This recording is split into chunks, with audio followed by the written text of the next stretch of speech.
This show is not investment advice, and the hosts of this episode may be invested in the funds and companies featured. Welcome, everyone, to this slightly belated start of today's conversation on the state of the market and venture funding in general in the part of Europe that we call Eastern Europe. Bogdan, Jakob, before we get into the beautiful report that we're building today's conversation on, I just want the two of you to give everyone a good introduction to who you are. Bogdan, being born and bred in the ecosystem, I'd love for you to start. Thank you, Andreas, for doing this. So my name is Bogdan. I am a GP with Underline Ventures. I have also had the pleasure to found the How to App conference 15, 16 years ago. I want to congratulate the How to App team for this report and the great work that they are doing. Thanks, Bogdan. And yes, you're absolutely right. The amazing How to App team keep producing important content on everything that happens in the in Eastern Europe. And of course, it's a marquee conference that happens every year in September, October-ish. And I can only say to anyone that's listening, if you want to find out what's happening in Europe and get a firsthand impression of Eastern Europe and the ecosystem that's there, that is the marquee event to go to. I've been there the last 3-4 years. Jakob, you've been there the last 2 years. So maybe, Jakob, let's use this chance to pivot to you to tell us a bit about yourself, Creandum, and why you are invited on a panel today talking about the state of Eastern Europe. Yeah, thanks, Andreas. I'm Jakob, VP at Creandum, and of course, a regular at How to Web conference, and I think it's fantastic that we now have twice a year a firework from Eastern Europe, once with the conference in October and then in February with the report now. I think it's great. At Creandum, we do seed and Series A, check size from 2 to 20 million, so traditional multi-stage fund in B2B and in B2C. And over the last 21 years, I think we gradually increased our share of Eastern European companies we speak to, but also invest in. I think we are at a stable cadence now of 2 investments, more or less a year, that we're doing from the region. And we see it increasing. Hence, we're going on the road, visiting quite some cities over the last year, this year as well, with How to Web being, of course, one of the highlights of our year there. And hence excited to talk about the market and what we're seeing there. Just to give a precursor to it, last year at the EUVC Awards, the winner of the Firm of the Year was Seedcamp, and they were partly, or at least maybe I should say to a large part, because of their great success with UiPath, which of course stems from the region.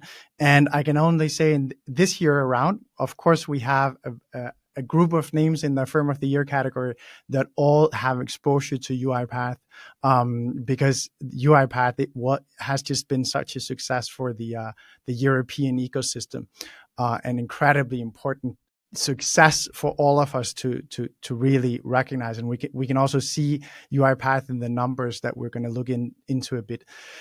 If any of you have not yet got hold of the report, you can go to the How to Web website and fetch the report there.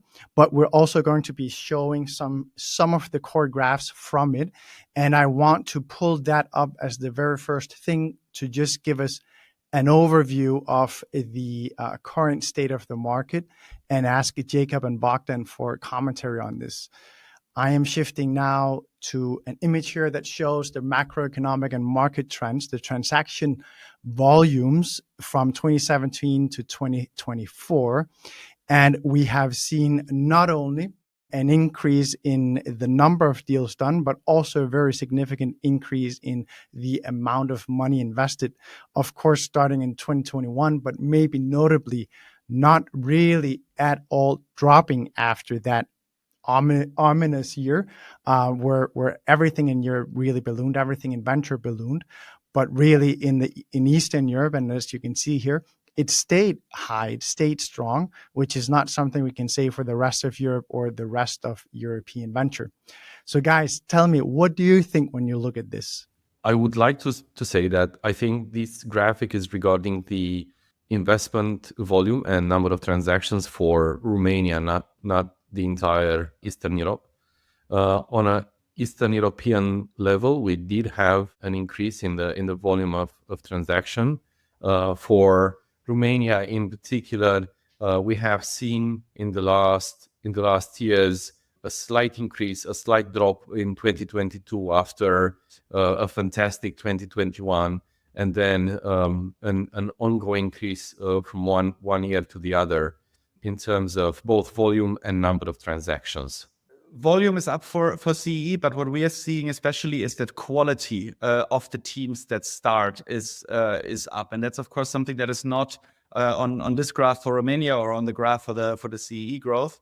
But when we look at the qualitative deals that we spent time with last year and who we competed with other tier one funds from all over Europe, that volume feels even more up than the total volume of transactions. When you talk about quality and improvement in quality, and we're going to show a chart showing that as well, that follow-on investments have really picked up in the region and makes up a very significant portion. And we'll dive into what that might mean in as its own topic. But when we relate that to quality, what are you seeing, both of you, in terms of the improvement in quality? How do you see that? No, I mean, for us, it's the follow-on bucket is really the bucket where we normally play in, where there is already some money invested into these companies. And we see that local funds and local angels and such as Bogdan as well, they are fantastically coaching the teams on the relevant KPIs that then allow them to successfully raise the next round, not from strategic capital or public capital, but really tier one, tier two VCs from the US, from all over Europe. And that normally has the biggest uplift in their valuation. It has the biggest uplift in chances that they become a breakout success. And that is because we believe the sophistication of the first check investors that come into these companies has improved significantly over the last years, thanks to the work of funds such as Underline. Thank you very much for that, Jakob. So like for me, out of the entire report, the volume of transactions for follow-on rounds, be it, or mostly, from A rounds to B and C rounds, is the most important finding and the most important takeaway from the report. Because Eastern Europe is on a national, on a country by country basis, it's not a super deep market. Like one year you may have some super interesting deals coming out of Slovenia, next year from Romania, next year from Poland, next year from Turkey or Bulgaria.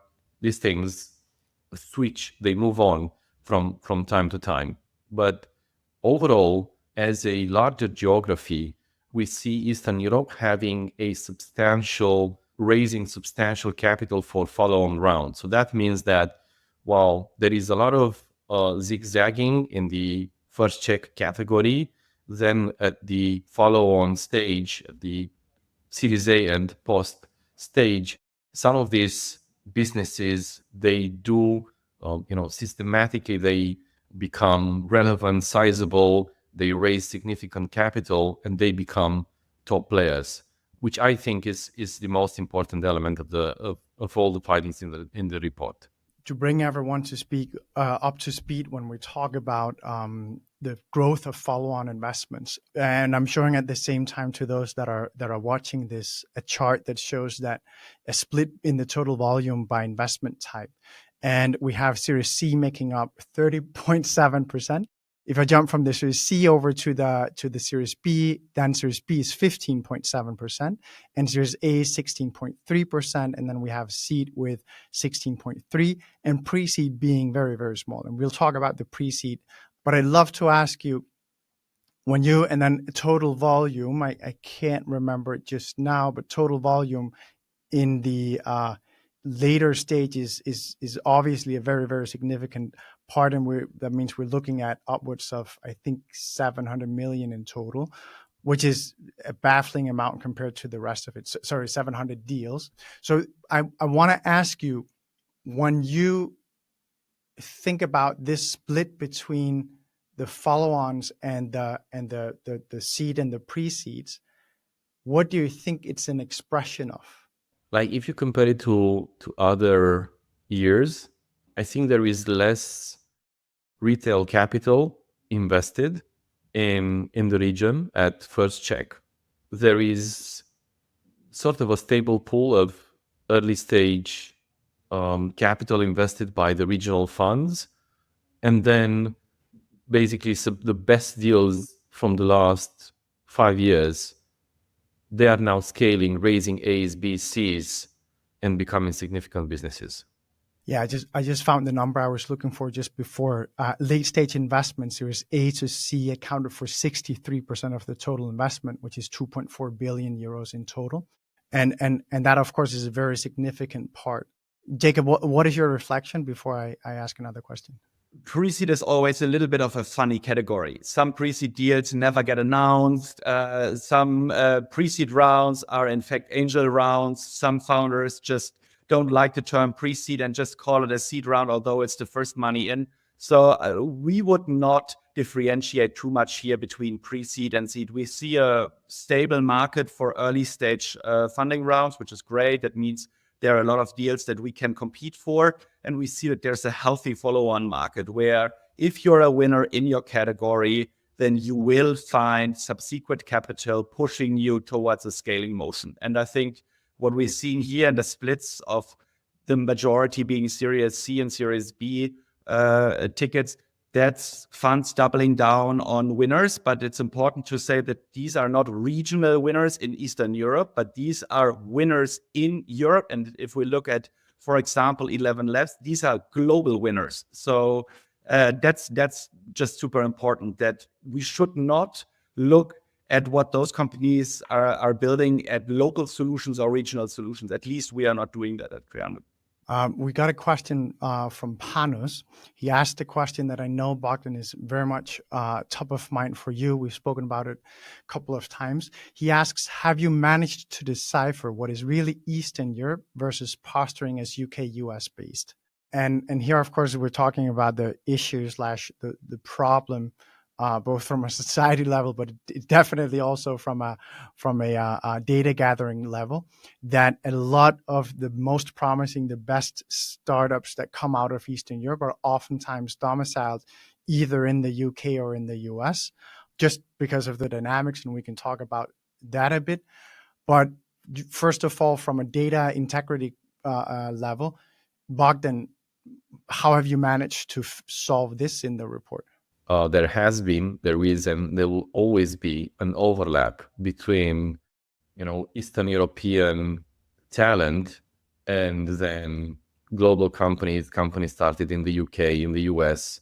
And I think there is no, super, absolutely clear line. The way we have looked at the data is that we have included as Eastern European companies and Eastern European investments, the companies that have Eastern European roots and they have a significant presence in Eastern Europe. So, for example, in the case of 11 Labs, the founders are Polish. They are based in London. They have an R&D center, or I think 2 now, in Poland. They have Eastern European investors at seed stage. So there are significant connections that tie them to Eastern Europe. We have other deals. A very simple example would be Databricks, right? Databricks has 2 of the 5 founders are the CEO and the CTO are they're Romanians. Not even of Romanian origin. They are Romanians who have migrated to the US. We never have included Databricks in our reports. Similar, we have OpenAI, a number of Eastern Europeans in many positions. We have never included OpenAI in our reports. I think a funny example or a good example is Xeon. We backed Xeon out of Budapest when they had the vast majority of the team there. Then for the next round, they had 1 office in London. Now for the next round, they have a significant office in Austin. But and of course, if you would now look at I don't know, some databases, it would say Austin based whatsoever.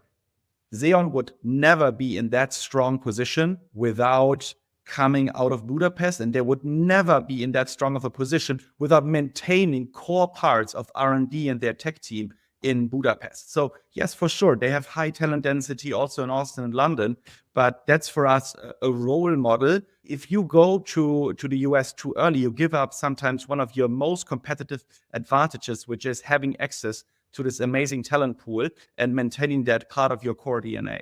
I would love to double click on your point here, because a lot of people, when they think about Eastern Europe, they think about cost advantages. But this is not the thing when we're talking venture at all. We're talking about access to real talent that is very, very hard to come by in other geographies.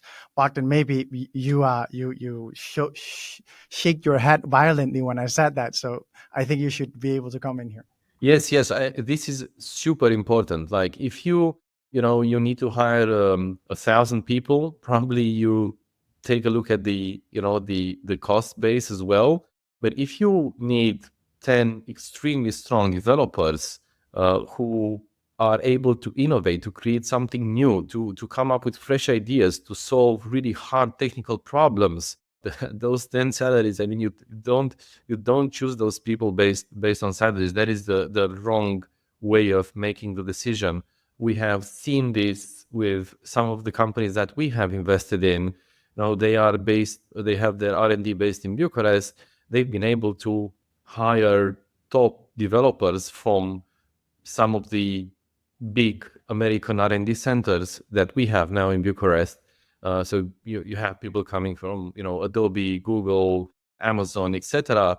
And those people are not cheap. But if you want to build top class innovation out of Bucharest, they also don't have 1,000 alternatives. So in a funny way, the market for hiring top developers is much less competitive in Bucharest than if you would do this in, I don't know, San Francisco and New York.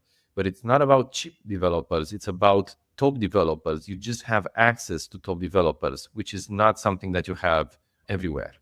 And very similarly to that, there's sometimes this stereotype that if when you as a VC, you come to Eastern Europe, you get cheaper valuation or you can make better deals. That's absolutely not how our industry is functioning. The most competitive companies can dictate the price of the round, they can dictate the price of the valuation.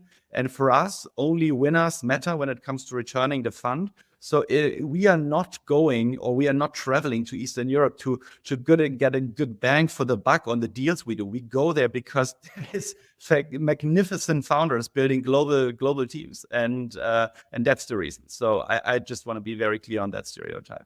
Yeah, I was just looking here because I was looking for a specific graph that I wanted to show as part of the discussion that I want to queue up about the pre-seed seed stages. I'm looking here at SaaS transactions and volumes in the first round, and we can see that there are 726 total rounds within this first round definition, with a collective 278 million euros. Which, of course, when we go up and then look at the breakdown of that versus the number that's then for the follow-on investments, 3,600 million euros versus only 278. That is a significant difference, and it's also a larger difference than what you'd see in so to say a more developed ecosystem. And you said it earlier, Bogdan. Of course, it's also because we've had such massive successes in the region that we have some outliers that really, so to say, over-index in this. However, I want to ask you and use this as the introduction to talk a bit about the very early stage market in Eastern Europe. And I want to ask you first and foremost, where do you see the strengths? Where do you see the weaknesses? Where do you see the ecosystem trending? And where do you see that we need to be mindful and work harder, so to say, to make it an even better building ground for founders? That is such a loaded question. I mean, I can go about it in so many ways. So let me start a bit with a bit of context around that data. Eastern Europe at the earlier stages has a lot of capital, which is provided by institutions, by governmental programs, European programs, etc. So that what that means is that when you see a certain volume of transactions or capital invested, that is not only a function of the market, that is not only a function of the good deals on the market, it's also a function of the availability in a certain moment in time of all these governmental programs. Like sometimes I see this in the values for Romania. If you look at pretty deals, you may see some ups and downs, which are based on the fact that one or two of the existing funds had an in-between year where they were like raising the next fund, and they were a bit delayed depending on the availability of capital from the governmental or European investors, right? So and that, I mean, that's in Romania, but it's also in Bulgaria, in Poland, etc. In the last 2 years, we've seen quite a few new programs popping up, and not all of them were fully operational throughout 2024. I'm referring particularly to the Romanian EIF program, the Bulgarian Fund of Funds, and a few governmental programs in Poland. So I think that is, the one aspect of thinking about things when you look at the data. Now, what are the strong points? Like, what are the reasons for investing overall at the early stages in Eastern Europe? Eastern Europe has and will still have for some time now a very strong engineering culture. I had a conversation yesterday discussing what this means. It means people that are sometimes quite blunt, that they are not really focused on telling a story, and they're more focused on telling facts. That they start with technology and they are looking for a problem that their technology can solve. So you have multiple aspects of this, and there is a lot of opportunity in working with these people at the early stages, because they have an incredible talent for creating new technology. And these are the strong points. In the same time, these are the weak points. So you have to leverage the strong points and build something that is useful for the market, and then help them gradually to overcome the weak points and turn those technical innovations into business value. I think I've been a bit meta, but yeah, I'm gonna let Jakob take it from here. Yeah, no, I think it's a function of maybe the Baltics being a bit more advanced to a certain degree, but apart from that, we still see a big lion's share of first-time founders in the region, and that's completely normal, and that's a great sign that more and more people decide to start their own businesses. But I think what is a really explosive mix is if you have technical founders that are really technically sharp, which is, by the way, also how the Silicon Valley DNA of a founder is most often looking like. And then they maybe start their second venture, or they go at it again. I'm not sure, Bogdan, what's the share of serial entrepreneurs in your portfolio, but I would have a hunch that this is something that you also see more and more now coming up as a pattern. And I think that's super exciting. So I think it would be too harsh basing the initial ticket volume of 2024 on the overarching trend that we are seeing in the region. And just one small remark on the other sources of capital that there are in the market. Our stance is that we are not lacking in Eastern Europe more corporate VCs or more matching facilities from public pools or such. We believe the most capable capital allocators are the fund managers on the ground. They have the best founder relationships. They understand best to drive the relevant KPIs and metrics forward for the teams. So I would be worried if next year we have this chat again and first tickets are up and volume is up, but that is driven by corporate VCs or public funding programs. I want to ask you a bit, Jakob, if you could maybe and to restate, you inside Team Creandum are looking a lot at Eastern Europe. So I'd love to ask you, how does a fund like you that's well known, you see deals all across Europe, everyone wants your money, how do you approach accessing Eastern Europe? Because as we started out, you're in Berlin. No, that's a great question. And I mean, we are tweaking this. So I'm not saying that we have the best recipe for that. But what we started around 2.5 years ago is that whenever there is a first check written in an Eastern European team, we want to get in front of them because we want to hear what they're building. And that served us well in understanding local market movements a bit better. And then the second puzzle piece is building super strong relationships with the funds on the ground. And we believe that is best done by going places, by going there and visiting the hubs. And that is a challenge in CEE because it's not like in Germany where you have Berlin, Munich, and then maybe you have Paris, London, and such, and you throw an event and you can invite 200 founders. It's a little bit more fragmented, just as Bogdan said in the beginning. It's a little bit more in one year, this market is up, in the other year, it's a different hub that is booming. But we believe it's worth making the trip. The founders within those hubs are super well connected. So just a question that you should always ask after meeting a founder is, hey, who is your favorite founder building on a super hard problem similarly in your market? That gets you from one team to another.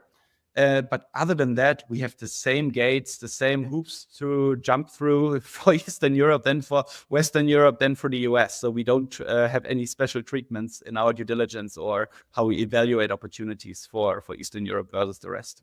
Bogdan, maybe you can provide the counter perspective, so to say. You are one of the most networked VCs in the Eastern European ecosystem, and I can't count the number of funds that I know are looking to you to hear your perspective on the deals in the ecosystem. So maybe you can say a bit about how you feel yourself used by your bigger Western European counterparts. I think there is definitely a continuous increase of interest from Western European and US-based funds in Eastern Europe. I think, the fact that Jakob is in this call and he's flying around Eastern Europe like a busy bee all the time, that is also a testament of that. We've seen in the last years funds actively investing across Eastern Europe.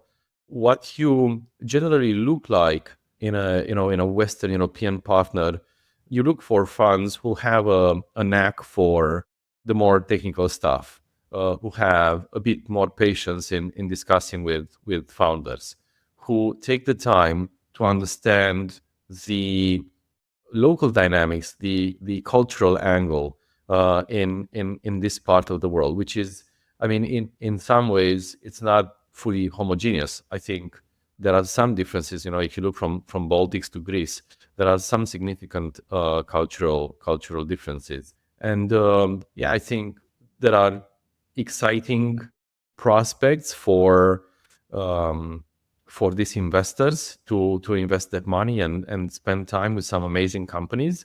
And I think in the same time, founders can benefit a lot from having experienced, thoughtful partners working with them, who have a ton of experience in building or supporting global companies being built.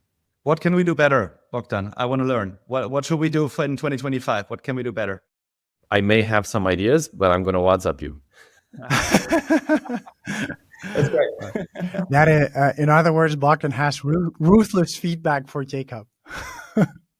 Instead, I'll shift to talk about the distribution of investment volume by country. And I'm pulling up this chart at the same time, giving an overview of which countries the different rounds go to.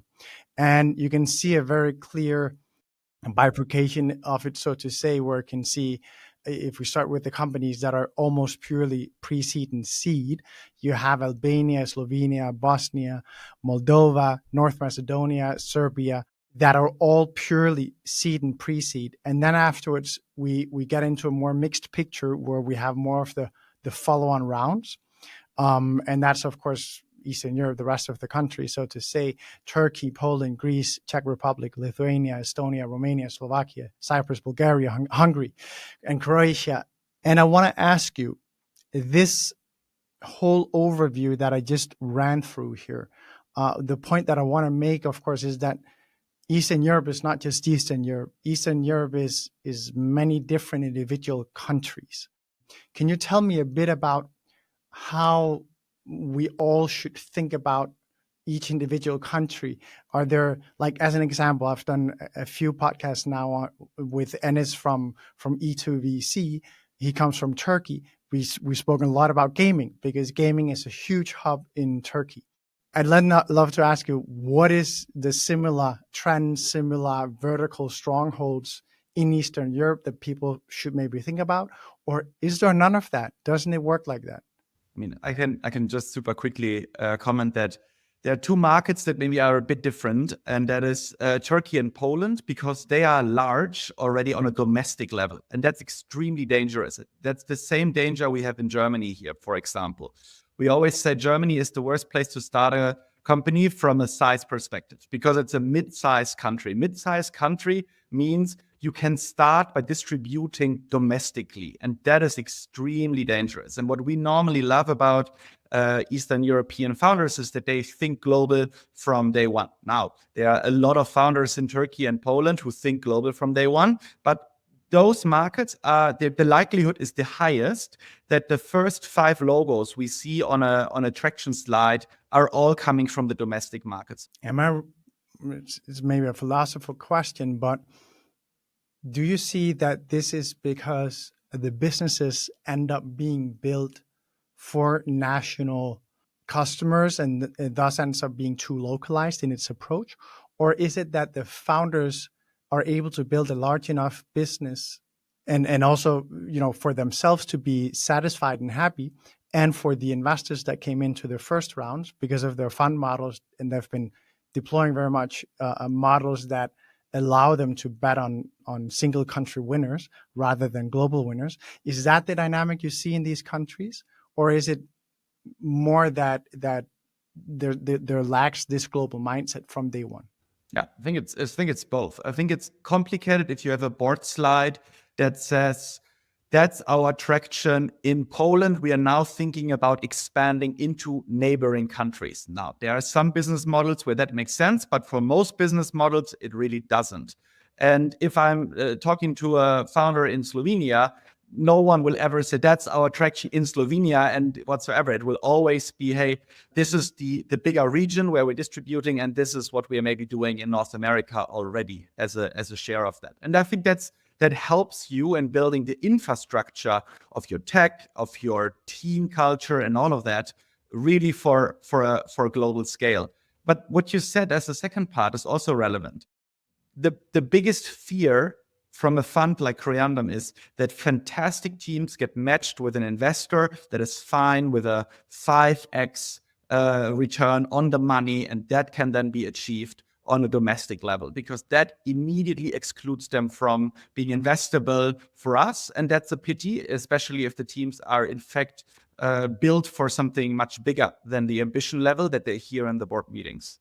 I fully support what Jakob is saying. There is no significant, or almost no significant market, or at least there are no significant use cases that would allow you to build something sizable on a country-by-country basis. So this is extremely rare. The way I read this slide, you look at the maturity of each country's technology ecosystem. So as you go from left to right, you have countries that have a certain number of companies that attract capital at the later stages. And that's most probably because they still have, room to grow. So they have most probably expanded internationally, and they have built a business that is international first, global first, and they have therefore been able to attract more capital, that continue to attract more capital. And therefore, the share of the investments at the pre-seed seed stage is rather small compared to everything that comes on top.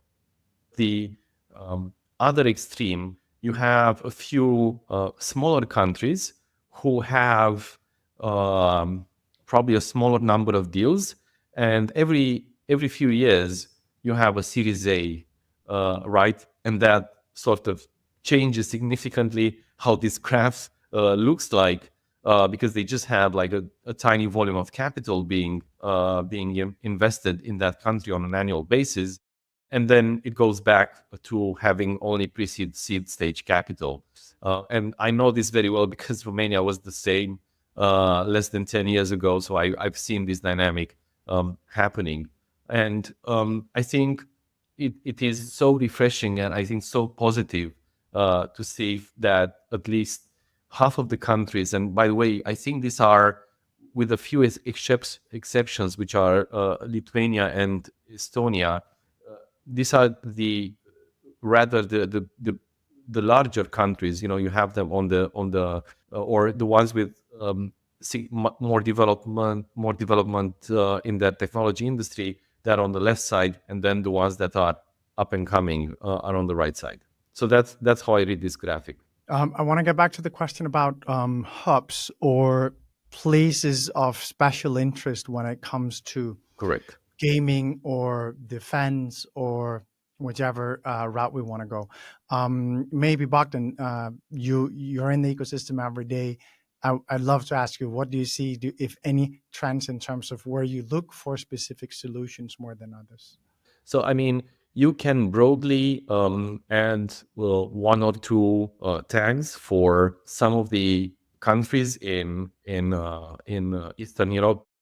I don't think there are like, absolute ones, but they do tend to be stronger. So, for example, if you think of Turkey, it's definitely gaming. If you think of Romania, I think we've done pretty well in enterprise SaaS, enterprise AI. If you look at Poland, you see a lot of traditionally marketplaces, and now you see more AI-based solutions. If you look at Hungary, you see really good PLG talent. It is the same in Estonia, PLG plus B2C, a lot of valuable companies being built in with this type of go-to-market strategy, and in the B2C space, significantly less enterprise software. So this would be some of the associations that I would make in my mind every time I'm looking at the investments from these countries. Jakob, anything to add to this? No, I think it's directionally correct. But on the flip side, I think, Bogdan, you invested in a travel company out of Croatia, and then we look at Ljubljana, and then there is with Bird Buddy an absolute breakout success in B2C, and then 2 streets away you have Sunrise Robotics with this hyper enterprise robotic solution. So my hope would be that yes, there are some clusters, but that no founder ever takes those tags as a direction where they should build, because I think there are good role models that there can be really breakout companies built everywhere in Eastern Europe. And I just wanted to add that, with the way these companies develop, there is indeed some network effects if you have certain knowledge in the local community. But in the same time, many of these founders, I mean, you mentioned some of them, they are also connected to Western Europe, and being connected to Western Europe, to the Western European knowledge networks. They have maybe worked in Western Europe, in the US. So they bring a totally different network into the local industry, and then you can build, whatever, because you can find, at the end of the day, talented, hard working people everywhere. Guys, I want to ask you a question about the source of capital, which is a considerably different topic than what we've just been through, but I do think it's very relevant. Your report shows, Bogdan, very clearly that there's a large increase in international capital, but also specifically, and this is important, this year we've seen the share of local investment from Eastern European funds growing by 50%. Could you tell me a bit about why this is and what it is a symptom of? Because it's to me, obviously, it's a clear signal that we have a strengthening of the local ecosystem and the players that are in the ecosystem. Indeed, I think what we see is a increase in the quality of the first check investment, and this leads to more companies being able to fundraise later. So, like not only you investors have picked, let's say, better teams in the last years, because the follow-on rounds are a representation of what has happened in the past years, but they have also created better results, better companies, and because of that, it's easier to attract capital. This is also a function of the fact that more Western European, US funds, they look now at Eastern Europe not as some exotic part of the world, but they look at it as a continuum of the European market. And we are not that developed yet, definitely, but it's not that extravagant to invest in Eastern Europe anymore. And some of the really successful companies of the last decade have definitely sort of de-risked Eastern Europe as a place to invest. We actually had a question from Panos from Marathon, which spoke exactly to the point of exotic. He asks, what do you think about the cost of capital being higher for Eastern European founders or companies, as they are often perceived as more exotic? Bogdan, I will not ask you because you are from the region, but I'll ask Jakob, who I'm sure will have a perspective on this. Yeah, I mean, first of all, capital is always a blessing and a curse. We have a lot of teams that prematurely scaled or over-raised, and all of those founders would love to sit under less fresh stack and maybe have raised a little less in the early years and kept their teams more lean and mean. So yes, for sure, capital is important. Without it, you can't build a company, but it's not always a correlation to breakout successes. I think, first of all, important. And then second, this notion of Eastern European companies being exotic, I think at least this has diminished a lot, I feel, over the last years. So especially with programs such as Y Combinator gaining so much popularity in Eastern Europe, and many of those companies making a significantly better job in pitching themselves. Yes, there is still a delta, but I wouldn't expect this to prevail much longer going forward, to be honest.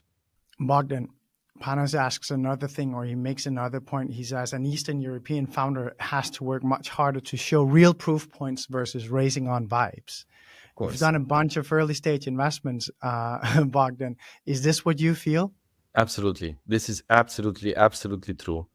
This is not because of some preconceptions around Eastern Europeans.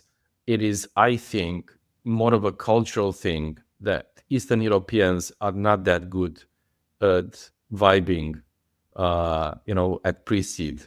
And they tend to be super honest, explain the risks. It's sometimes you feel like you're investing against the founder, although you know that is not the case. But they are every conversation with good early stage founders in Eastern Europe is an invitation to critical thinking and not to vibing. And this is so different. Like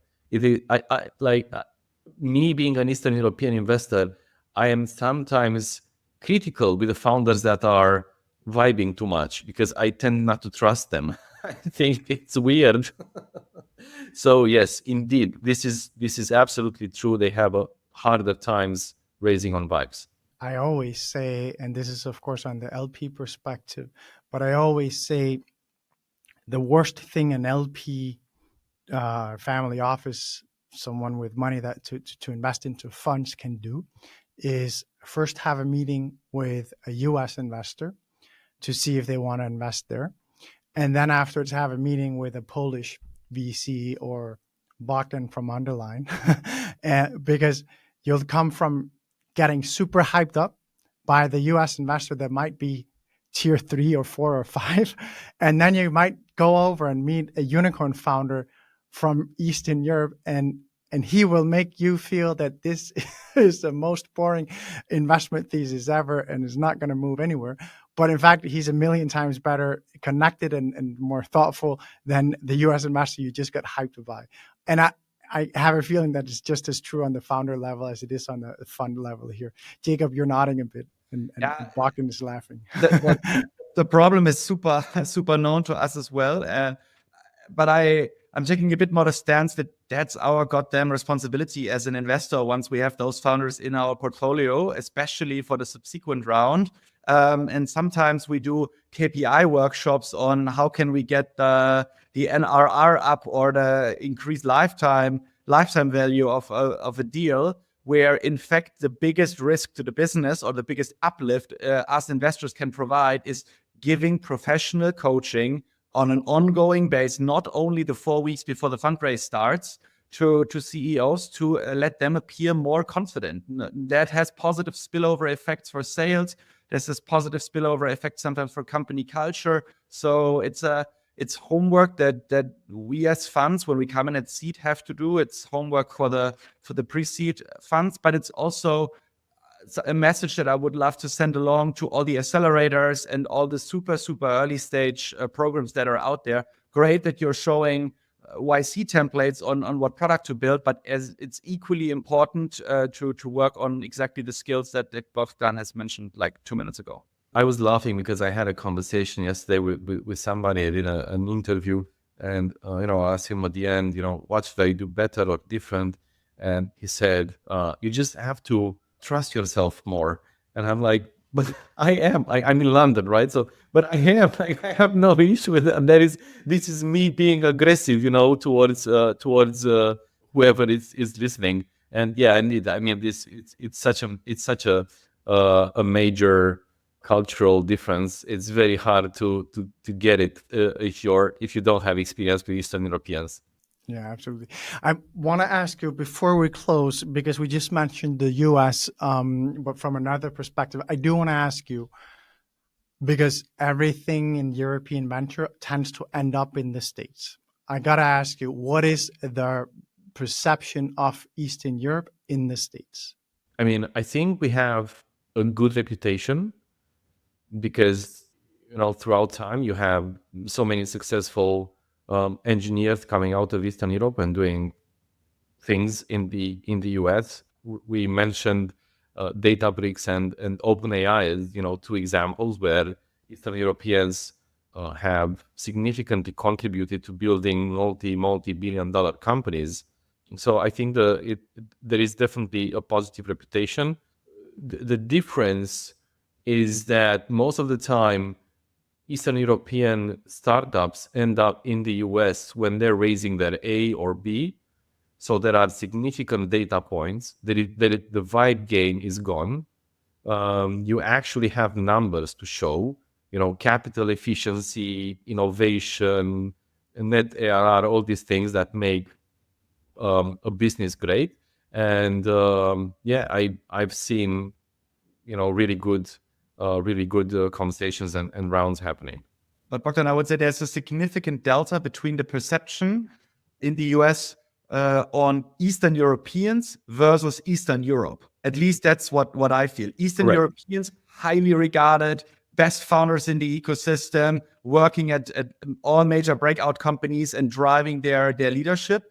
Eastern Europe, very hard to differentiate between nations and to pinpoint them. And especially over the last 3 years with some geopolitical movements, there is some subconscious skepticism that sneaked up. And I think this is where we have to very aggressively argue against it. It's not only those fantastic engineers and leadership people in US companies, but that it's also research centers in many different cities across Eastern Europe that create greatness. That's at least my perspective. I think that was a great perspective. I think it was an important point to bring in as well. We are now up on time, so we can do no more than give you all access to the report, which you can go and pick up on howtoweb.co's website and dive further in. And of course, Bogdan and Jakob are both big in the ecosystem and really wants to help everyone. So you can always reach out to them on LinkedIn. And I'm sure you'll also be able to deduce their email with a couple of tries. So feel free to reach out either to them or me if you want to hear more about the ecosystem. And of course, go pick up the report. I think it's a great read. If you don't have the time, drop it in ChatGPT and have that tell you the main points next time you're driving. Everyone, thank you so much for joining us today. It was a blast as always. This was their finest hour. Tear down this wall. It's more than just an alliance. This is a union of values. Let's start acting.